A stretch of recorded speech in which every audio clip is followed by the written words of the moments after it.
শুভ দুপুর বন্ধুরা, আদা খাওয়ার থেকে ভিডিও করতেছে। তিতা করলা ভাজি দিয়া ভাত খাইতেছি জানো। আজকে শ্রাবণ মাসের 1 তারিখ, আমরা শ্রাবণ মাসে পুরো নিরামিষ খাই। কী কী দিয়ে ভাত খেতেছি, আমের আচার, আবার মরিচও দিছি আমের মধ্যে, কচুর বড়া একটু খাইছি, গরম গরম না টেস্ট লাগতেছে। তিতা করলা ভাজা, কাঁচা লঙ্কা,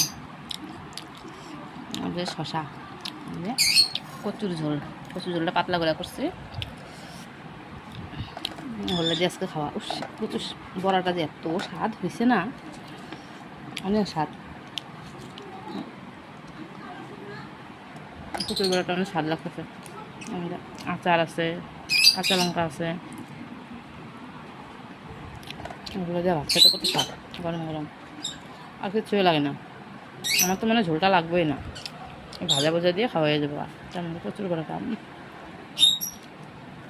কচুর বড়াটা আরও স্বাদ লাগে। ডাক্তারে আমরা খাইতে না করছে কচু টচু, আমি আরও বেশি করে খাই। জিহ্বাটা আমি সামলাইতে পারি না, জিহ্বাটা আমার এত লম্বা।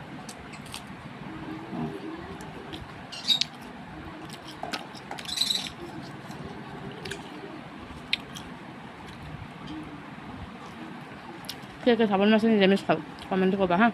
আর যারা যারা না খাও খাবা, কিন্তু ভালো, নিরামিষ খাওয়াটা ভালো। আমরা তো শ্রাবণ মাসে নিরামিষ খাই। আর ফেলে যাবো জল ভালকে। টাটা বন্ধুরা।